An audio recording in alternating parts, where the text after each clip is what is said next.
Assalamualaikum warahmatullahi wabarakatuh. Saya ingin bertanya, kalau permasalahan agama itu dikritisi dengan sains, apa boleh, Ustaz?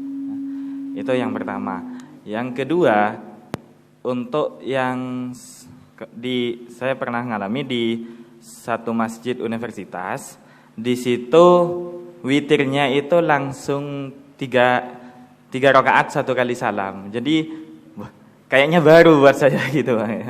Terima kasih. Assalamualaikum warahmatullahi wabarakatuh. Apa bisa konsep agama dikritisi dengan sains? Bisa. Tapi tidak semua, saya ulang, tidak semua ajaran agama itu harus sesuai sains. Justru sains harus ikut ajaran agama. Saya kasih contoh. Bagus ini. Kuliahnya di mana dulu? Di Pete. Ya. Dari mana? Asli mana? Oh, Belumbungan. Alhamdulillah. Belumbungan blueberry. Iya. Ayo. Sekarang salah satu contoh masalah iddah. Apa? Iddah itu untuk laki-laki apa perempuan? Laki-laki tidak ada. Sambian istrinya mati, belum dikebumikan kawin lagi tidak apa-apa. Tapi itu keterlaluan itu. Tapi ada. Loh ada. Begini ceritanya, jangan dikebumikan dulu. Kenapa? Karena sholat saya supaya tidak berkurang pahalanya. Carikan saya. Ada.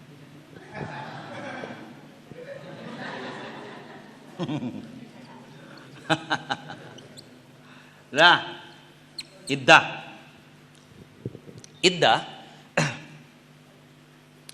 itu alasannya kenapa perempuan melakukan iddah, untuk membersihkan rahim dari sperma suami pertama supaya tidak bercampur dengan sperma suami kedua. Ya, itu alasannya dalam konsep agama. Sains bilang untuk melihat dalam rahim itu ada air mani, ada sperma apa tidak, di sains ada. Apa? USG. Datang saja ke rumah sakit atau ke rumah tempat praktek dokter spesialis kandungan. Bu, saya mau cek dulu, Bu. Apa USG? Takut masih ada sisa-sisa sperma suami saya. Dilihat, tidak ada, bersih. Padahal dia baru cerai. Cerai itu baru boleh menikah kembali. Begitu ya? Itu ada iddahnya. Berapa iddahnya? 3 kali masa suci. Betul? Salah satah quru. 3 kali masa suci. Head suci 1, head suci 2, head suci 3, sudah boleh kawin lagi. Tahu-tahu karena mengerti, paham dari dokter kalau suami pertama air maninya sudah tidak tersisa, akhirnya kawin lagi dia, tidak menunggu 3 kali masa suci. Itu namanya apa? Sains harus ikut aturan agama, bukan agama harus ikut aturan sains.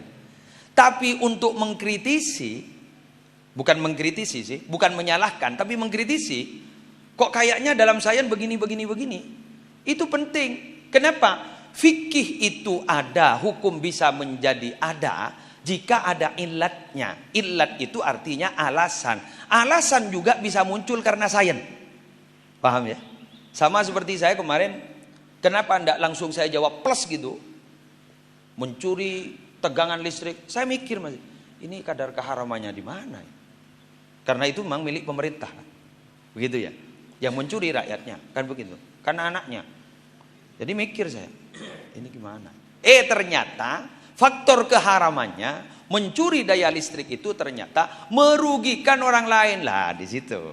Jadi illatnya al-hukmu yaduru ma'a illatihi. Hukum itu berputar menurut illatnya. Bahkan ada kalimat La yungkaru taghayyurul ahkam bi taghayyuriz zaman. Tidak dapat dipungkiri hukum itu berubah karena berubahnya zaman. Jelas, Mas? Satu. Yang kedua, apa sudah? Sholat witir apa boleh? Boleh, tapi yang lebih utama adalah 2 kali salam. 2 rakaat, 1 salam. Yang satunya langsung 1 salam. Itu yang lebih, yang boleh. Yang langsung boleh juga, tapi lebih utama seperti yang kita lakukan itu. Ya, oke. Ada lagi? Mas? Oke. Belum bungan juga? Larangan berdoa. Larangan berdoa. Assalamualaikum warahmatullahi wabarakatuh. Waalaikumsalam. Kata Junan Kiai barusan, ketika menerangi lampu di jalan, menerangi jalan pakai lampu itu, kalau tidak ada izin itu yang dosa itu siapa? Kalau tidak ada izin dari pemerintah atau dari PLN, yang dosa itu siapa? Ini pertanyaannya. Yang kedua, apakah ada zakat provisi? Semisal begini, provisi. Ada pejabat pemerintah yang digaji oleh pemerintah sampai 100 juta per bulan, sampai 500 juta. Apakah itu ada sebagai yang dihasilkan dari gaji tersebut, apakah harus dizakatkan? Seperti itu. Seperti lagi Ronaldo itu kan sekian triliun itu kontraknya. Ronaldo, Messi itu apakah tidak ada zakat untuk gaji tersebut? Ini kan melebihi dari zakat emas, melebihi 1 nisabnya emas, 1 nisabnya hewan ternak ini. Ini yang kedua. Yang ketiga, apakah disyariatkan sholat ketika Rabu Bekasen itu? Rabu terakhir dari bulan Safar itu. Apakah disyariatkan untuk sholat? Ya. Karena saya pernah singgah di salah satu tempat itu, tertanah di daerah Jawa itu. Ini ketika Rabu Bekasen itu sholat. Yang anehnya, yang saya tidak habis pikir, sholatnya itu beda dari yang biasa kita lakukan. Artinya dalam setiap rakaat pertama, terus ruku, setelah ruku baca Fatihah lagi, ruku terus baca, sudah setelah ruku yang kedua itu baca Fatihah pas ngolok salam itu. Ini kan saya tidak menemukan referensi seperti ini. Tolong ini ada dalam syariat atau dalam kitab yang soalnya ini lama ini yang masih saya pertanyakan dalam hati saya ini, Kiai. Terima kasih. Assalamualaikum warahmatullahi wabarakatuh. Yang pertama pertanyaannya tadi itu saya juga membaca bahwa ada orang dengan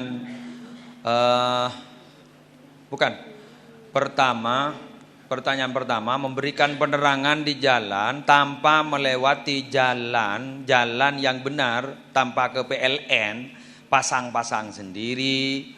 Itu hukumnya dihukumi haram. Kenapa katanya? Setelah saya baca, satu, itu bisa membahayakan kepada diri sendiri. Satu, kalau dia memang pintar, ahli kelistrikan juga. Yang kedua, itu merugikan, akan menurunkan daya listrik kepada pelanggan yang lain. Yang ketiga, itu daya listrik kalau sudah tetap seperti itu akan tetap dibebankan kepada pelanggan-pelanggan yang lain. Begitu Pak Sul ya. Ini Pak Sul jadi orang PLN. Jadi yang bayar orang, padahal belum tentu itu dibutuhkan semua orang.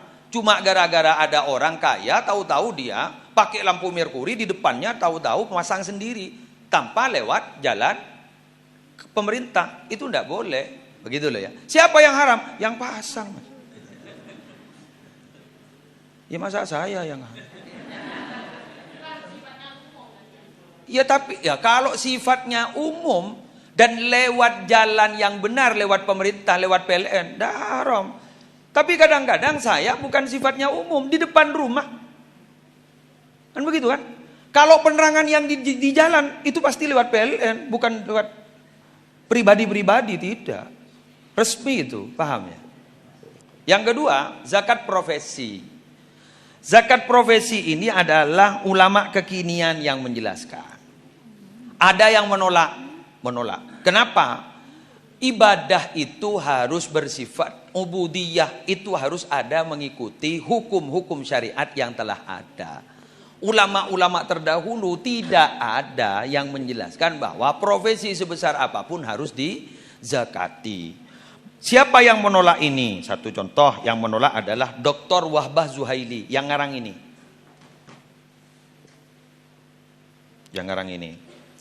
Al-Fiqhul Islami wa Adillatuhu Al-Bawsu'ah Al-Fiqhiyah yang mengarang ini menolak. Termasuk ulamanya Mekah, Syekh Utsaimin bin Baz itu juga menolak. Ulama kita Imam Syafi'i dulu memang tidak ada zakat profesi, tidak ada. Kalau perdagangan baru ada. Siapa yang mendukung zakat profesi ini? Satu, Dr. Yusuf Qardawi, satu ulamanya. Terus kemudian Dr. Abu Zahrah. Terus Dr. Abdul Wahab Khalaf.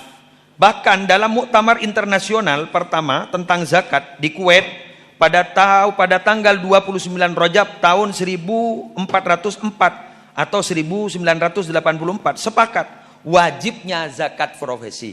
Termasuk saya penceramah. Harus dizakati. Kalau sudah sampai pada satu nisab. Ya nisab perdagangan, Mas. Ada dua nisabnya. Ada yang menjelaskan bahwa itu sama seperti nisab perdagangan, tijarah. Berarti kalau nisab perdagangan sama dengan emas 85 gram. Kalau sudah sampai berapa kemarin? Berapa juta? 42 juta. Kalau sudah punya penghasilan seperti itu, apalagi Ronaldo. Kalau Islam tapi Mas, Ronaldo ndak Islam atau salah? Mat Salah yang di Liverpool ya. Iya saya tahu juga. Masalah di Liverpool. Iya, itu berapa itu? Berapa M itu?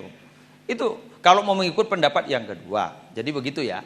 Ada yang menjelaskan sama seperti zakatnya harta temuan. Harta temuan, makdan, harta temuan. Kenapa? Harta temuan karena itu rizki yang tanpa diduga-duga, katanya begitu. Wallahu a'lam. Jadi ikuti saja. Sampean kalau mau mengikuti zakat profesi, ikuti aturan pendapat beliau-beliau itu. Yang mana zakat profesi itu caranya bagaimana? Coba baca, ada itu. Kalau tidak mau mengikuti, ikut pendapat yang pertama, gitu ya. Iya. Terserah, yang penting ada pendapatnya. Kan saya sudah ungkap semuanya. Mau ikut yang mana? Terserah. Karena ini baru-baru saja pendapat itu ada. Bahkan muktamarnya pada tahun 1984. Sebelum itu belum diputuskan. Yang ketiga, apa? Salat Safar terakhir, Rebu Bekasan. Rabu Bekasan. Salat Rabu Bekasan tidak ada. Tidak ada. Salat nisfu Sya'ban tidak ada. Salat birrul walidain tidak ada. Saya begini Kiai mau melaksanakan, silahkan. Tapi niatnya jangan salat Rabu Bekasan. Tapi niatnya adalah salat sunnah mutlak. Usolli sunnatan rakaataini lillahi ta'ala. Allahu Akbar. Doa-doanya ikut itu, silahkan, tidak ada masalah. Jelas? Ya begitu. Tidak ada Rabu Bekasan. Ya tidak ada. Jadi sampean kalau tidak serak, tidak ikuti. Saya tidak serak. Sampai sekarang tidak pernah sholat Rabu Bekasan. Tidak ada. Nisfu Sya'ban, saya tidak serak. Sampai sekarang saya tidak sholat nisfu Sya'ban. Tidak sholat saya. Tapi ada. Cara sholatnya lain, bagaimana lainnya?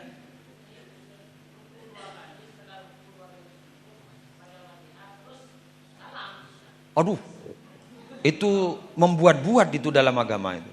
Enggak, jangan. Kalau sholatnya sudah tidak sama dengan sholat sunat, jangan.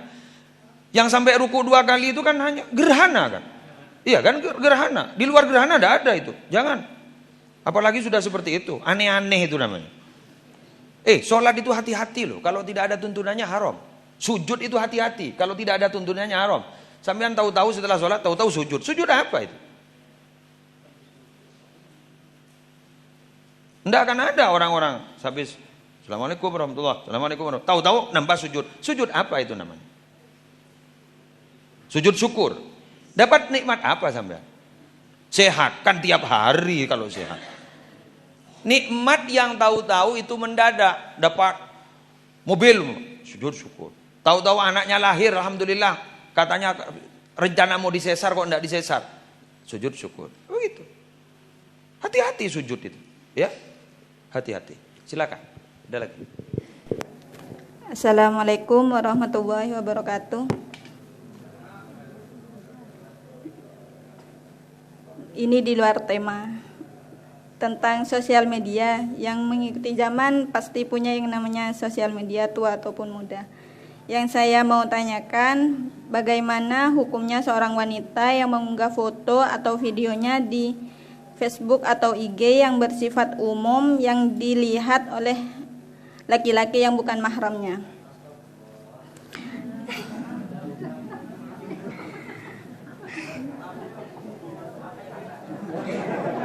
Meskipun kita sudah menutup aurat, tapi kan muka kita kelihatan. Apalagi yang kita unggah foto yang menurut kita menarik dan bisa mendapatkan banyak like atau komen. Apa benar selama unggahan itu tidak kita hapus meskipun kita sedang tidur, memasak ataupun menyapu, dosa kita akan tetap dicatat oleh malaikat. Terus yang terakhir, bagaimana hukumnya kalau itu terjadi pada laki-laki? Sekian, terima kasih. Wassalamualaikum warahmatullahi wabarakatuh. Ini menyeruak ada pertanyaan kepada Ustadz Abdul Somad. Bagaimana kalau mengunggah foto wanita di media sosial? Kata Ustadz Abdul Somad, itu fitnah, itu haram. Bahkan kalau meninggal dunia haramnya tetap masih. Kan ada itu ya? Ya ada. Ya bagaimana? Ya beliau punya alasan itu. Ya kalau mau ikut beliau ya haram, jangan mengunggah foto. Jangan mengunggah foto dan jangan mengunggah video. Karena memang wanita itu yang boleh dilihat oleh orang laki-laki hanya muka dan dua telapak tangan. Selain itu memang tidak boleh dilihat. Kalau sampai menimbulkan fitnah, haram. Apa fitnah itu? Menimbulkan syahwat. Ya cantik lah, ya kalau udah cantik. Gitu ya. Ya makanya hati-hati mengunggah video atau mengunggah tutup auratnya. Kalau tidak ditutup, haram. Sama seperti berhadapan-hadapan. Itu memberikan kesempatan kepada yang lain untuk berbuat haram. Begitu. Kalau menurut Ustadz Abdul Somad, walaupun tidur tetap berdosa. Ya menurut pendapat beliau, kita hargai itu. Kita hargai. Ya ikuti. Ya dosa terus berarti. Hapus Instagramnya.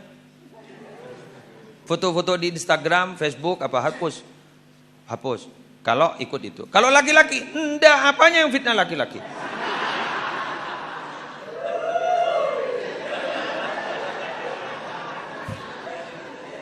Coba dengarkan. Laki-laki itu auratnya hanya terbatas pusar sampai kedua lutut kaki, betul? Kenapa begitu? Karena tidak terjadi fitnah. Belum pernah ada orang tidak pakai baju ke sawah, terus ada perempuan bilang, sweet. Tidak ada. Memang tidak ada yang menarik laki-laki. Malah ketampanan laki-laki bukan justru ada di fisik, ada di non fisik. Apa? Di kecerdasan. Laki-laki itu bukan dari muka, dari cerdas. Tambah cerdas orangnya, tambah tampan kelihatan bagi wanita. Begitu loh. Sama seperti ceritanya Dr. Ki Haji Imam Mawardi Surabaya. Ada seorang laki-laki pinter, lulusan ITS kata beliau. Pinter lulusan ITS. Di Indonesia ini setiap melawar wanita, tidak ada yang pernah menerimanya. Karena jelek. Tahu-tahu dia ke luar negeri, dia bekerja di perminyakan, tahu-tahu mendapatkan istri yang sangat cantik. Cantik betul, dibawa pulang oleh dia. Apa orang Surabaya, orang Sidoarjo, katanya Ki Imam Mawardi, kurang tahu betul apa enggak. Yang penting saya ceritakan sesuai ceritanya. Setelah dibawa pulang, orang-orang akhirnya berbicara dengan perempuan tadi dengan bahasa semampunya, bahasa Inggris. Kenapa kamu mau kepada dia? Wong dia jelek sekali seperti itu, kamu sangat cantik. Apa kata dia? Mukanya unik.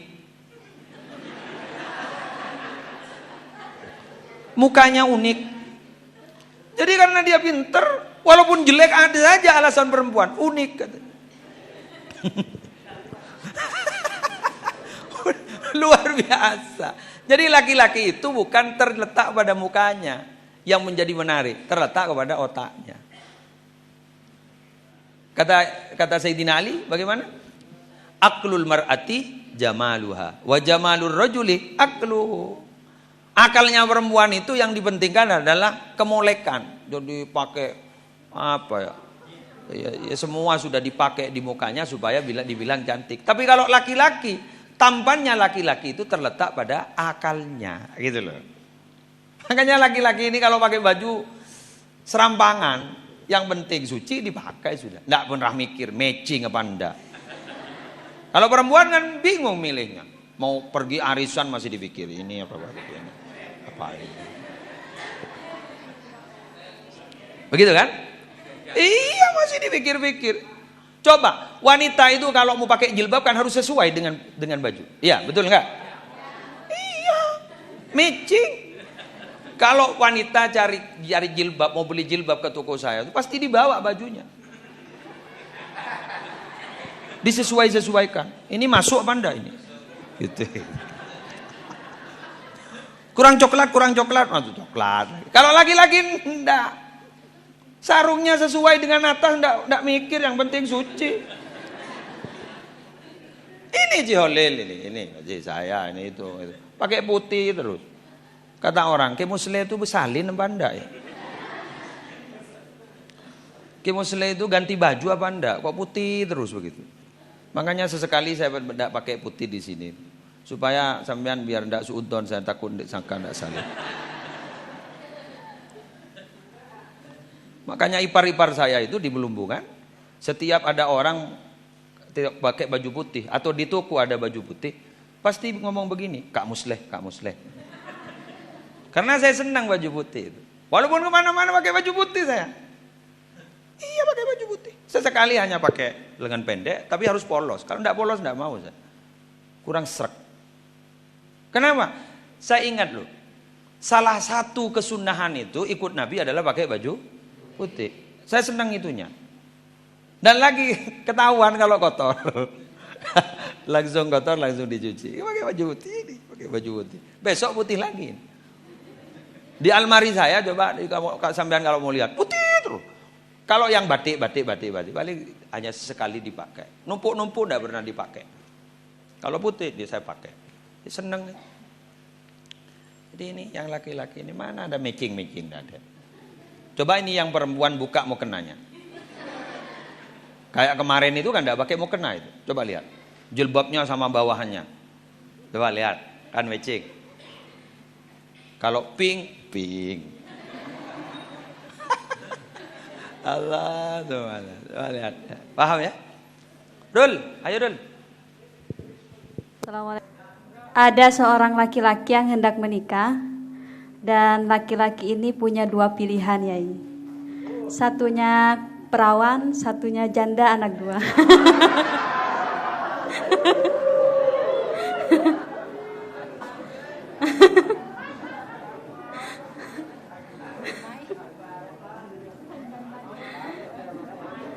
Jadi lebih baik milih yang mana, Yai? Karena saya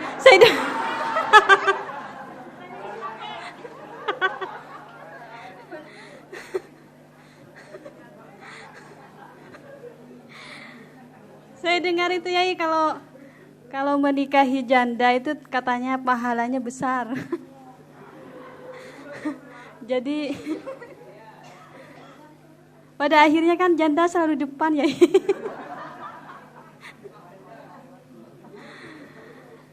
Ya itu saja pertanyaan saya, Yai.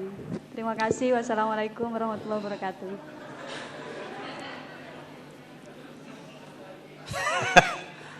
Semoga tidak batal saya ini.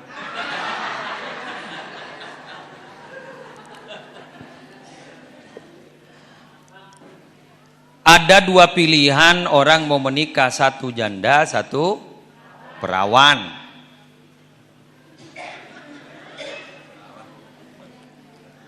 Mana yang lebih dipentingkan, yang perawan apa janda? Perawan. Rian, perawan. Iya, jangan yang cari yang janda. Kenapa? Itu ada dalam beberapa kitab tentang masalah pernikahan itu, seperti Uqudul Lujain dan apa itu. Katanya satu lebih harum baunya, katanya begitu. Kurang tahu apa yang bau. Kurang tahu saya. Katanya lebih nikmat. Ini makanya saya bilang semoga tidak batal puasa saya. Kamu tahu bagaimana yang dimaksud dengan janda? Janda itu bukan berarti pernah kawin. Hilang keperawanan gara-gara zina atau syubhat juga janda. Padahal dia belum pernah kawin halal. Cuma keperawanannya hilang. Itu janda namanya. Pernah berzina, pernah wati syubhat. Wati syubhat itu begini. Satu contoh, tahu-tahu dia menikah, kan syubhat itu ya. Tahu-tahu dia menikah, kok pas ternyata dia kok saudaranya. Ada kasus itu. Ada orang yang sering kawin, cerai di sana kawin, akhirnya ayahnya meninggal dunia. Tahu-tahu anaknya sudah sama-sama besar, enggak tahu kalau ini saudaranya, tahu-tahu dia menikah. Padahal itu adalah saudaranya. Setelah ketahuan itu saudaranya, maka itu akhirnya cerai dan itu namanya wati syubhat. Wati syubhat karena enggak tahu. Itu juga sudah janda. Ya, sudah janda. Atau berzina, janda juga. Jelas. Mana yang harus dipilih? Biker, perawan. Iya. Itu kan janda yang punya alasan seperti itu. Janda yang punya alasan lebih baik mengawini janda karena pahalanya besar, karena bisa menolong anaknya. Kan alasan janda itu. Supaya bisa dikawini yang lain.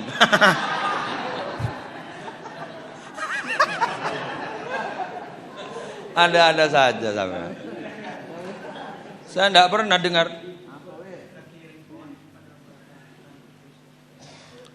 Ya orang tuanya kan sudah meninggal dunia.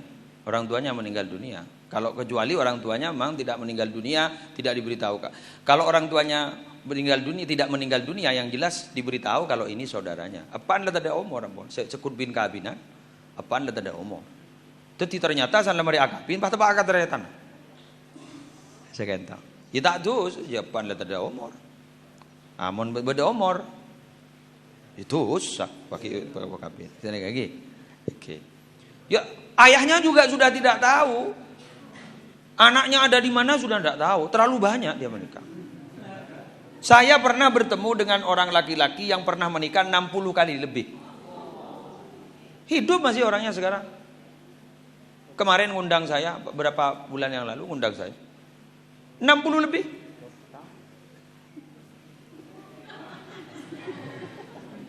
Apa dia bilang? Ampun rah, jadi nguti akira. Ada memang. Gula pun lemare. Ya mau lemare pak orang tak beki.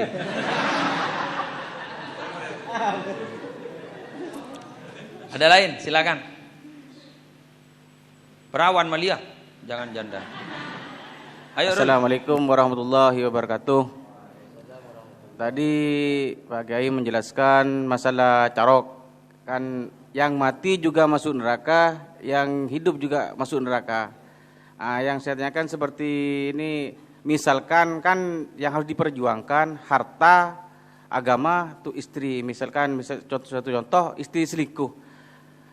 Jadi saya itu harus gimana? Maksudnya kalau carok, kalau saya itu tengkar, kalau saya kalah masuk neraka, kalau menang juga masuk neraka.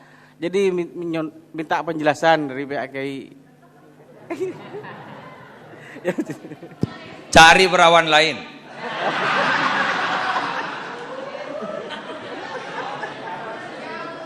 Saya kalau istri saya umpama selingkuh, saya berikan kepada yang laki-laki. Kenapa? Buat apa saya mau carok-carok?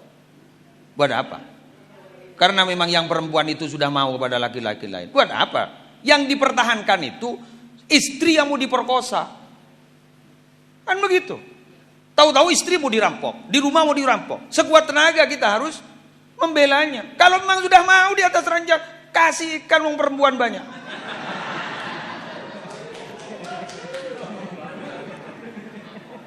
Mati konyol itu.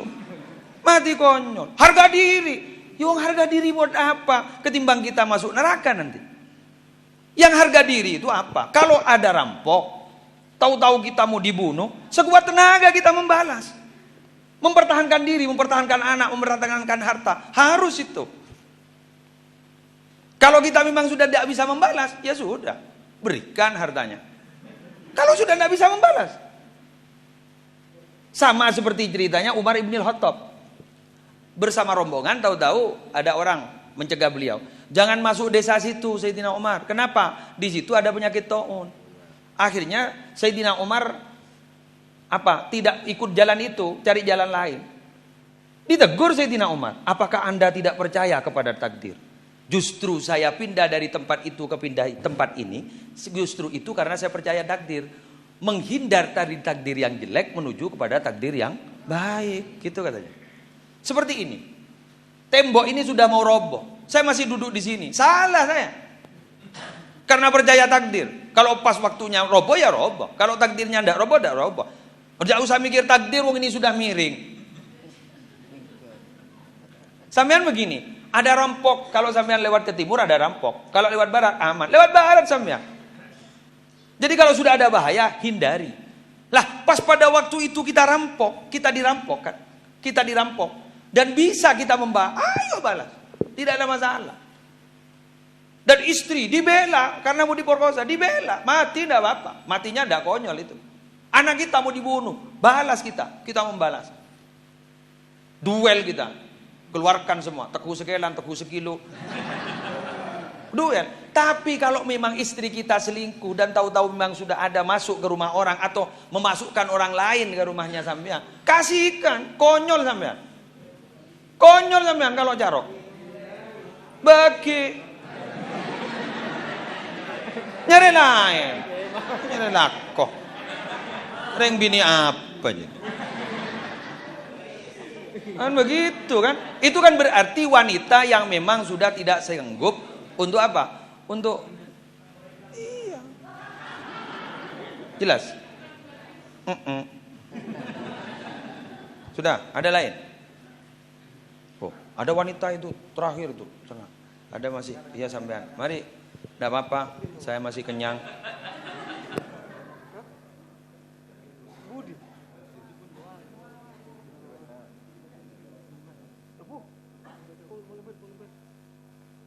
Mam, kebudi mam, kamera mam.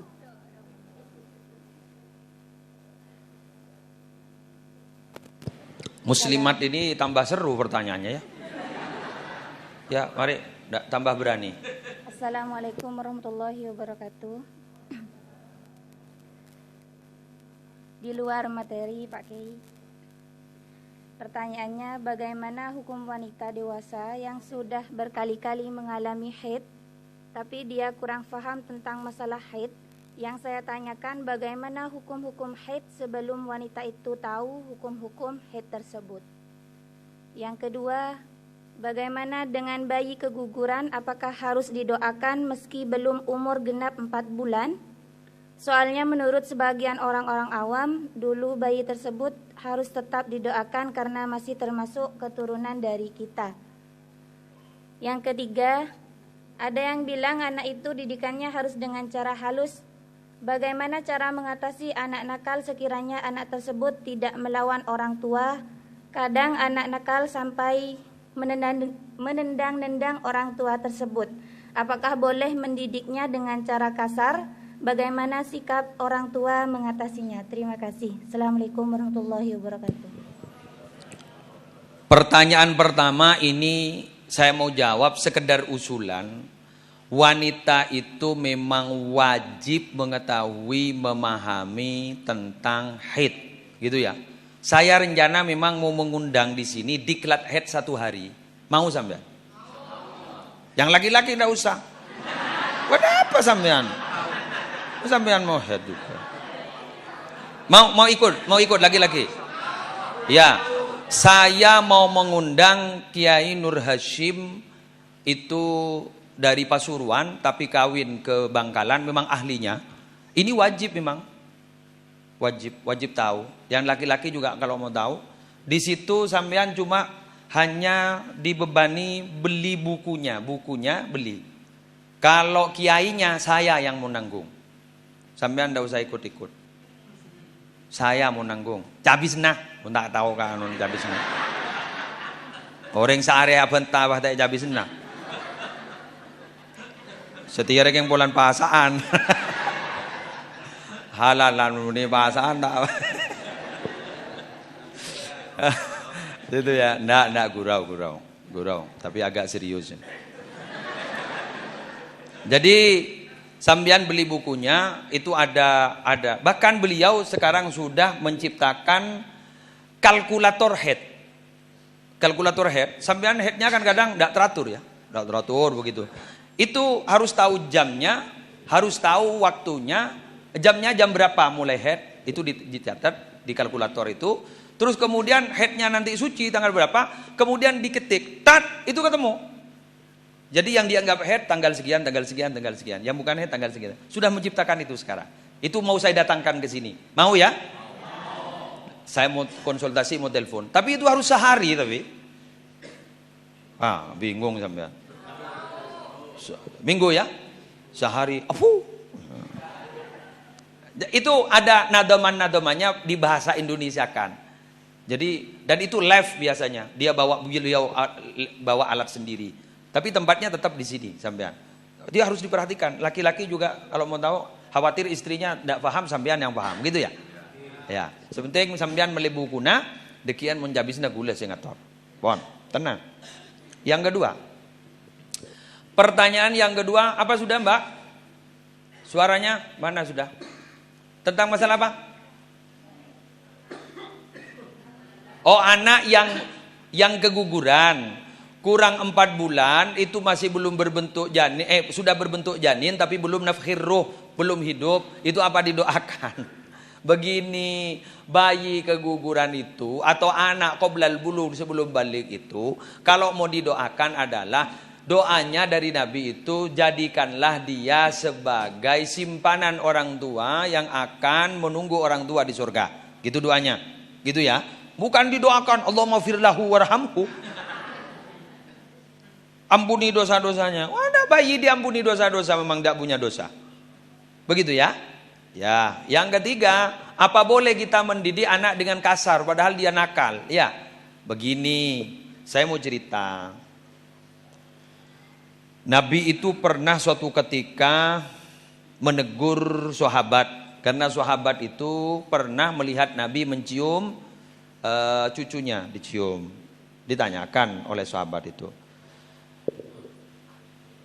Anda masih sempat mencium anak? Oh iya katanya. Loh sampean, saya punya anak 10 belum sempat pernah menciumnya.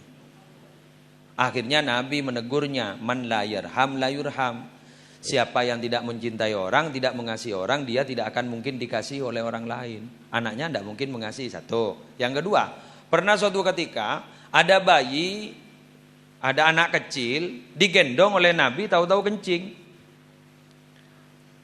Diambil oleh ibunya dengan paksa. Ditegur oleh Nabi, kencing anakmu ini akan hilang dengan air. Tapi kagetnya hati anakmu ini tidak akan hilang pakai apapun. Jelas? Jelas. Tapi kalau hanya dibutuhkan seketika dipukul, seketika beberapa tahun atau beberapa bulan dipukul, kan itu memang niat mendidik, tidak ada masalah. Contohnya, umur 10 tahun tidak sholat oleh Nabi diperintah untuk dipukul. Paham ya? Paham, ya begitu. Mana sudah? Sampean? Mari. Mana mic-nya? Ini pertanyaan terakhir ya, terakhir. Assalamualaikum warahmatullahi wabarakatuh. Pak Kiai tadi menjelaskan al-qatil wal maqtul finnar. Iya, ini pada sebenarnya tadi Pak Kiai. Terus yang ditanyakan saya sekarang yang membunuh itu kan masih hidup Pak Kiai. Ini terus mau bertobat gitu. Bagaimana cara tobatnya? Terus yang kedua ini Pak Kiai. Oh. Durasinya sudah lebih setengah jam, 1 jam setengah sudah. Biasanya kita 1 jam. Yang membunuh itu masih ada apa tidak kesempatan untuk bertobat? Ada. Pernah membunuh orang, taubat saja. Taubat. Andaikan di negara Islam harus dibunuh juga itu. Tapi berhubung Indonesia bukan negara Islam, tobat. Ya tobat, kan banyak cara tobat. Kalau ada yang mandi tobat, sholat sunnah tobat, kan ada ya. Setelah itu perbanyak baca istighfar, perbanyak baca istighfar. Insya Allah diampuni. Kan yang tidak diampuni cuma satu, syirik. Ya. Buktinya di hadis Riyadhus Shalihin. Soalnya ya, orang yang membunuh berapa orang? 99 orang. Tanya kepada seorang, apakah saya diampuni telah membunuh orang 99 orang? Tidak. Akhirnya apa? Yang bilang tidak dibunuh juga. Akhirnya lengkap 100. Tahu-tahu diberi cara, datanglah kamu ke daerah ini, kamu sembari membaca ini, kamu datang ke sana minta ampun kepada Allah. Tidak sampai di situ, pertengahan lebih sedikit dia meninggal dunia. Tahu-tahu diampuni kok. Itu 100 itu. Marhaban ya Ramadan, marhaban ya Ramadan, marhaban ya Ramadan, marhaban ya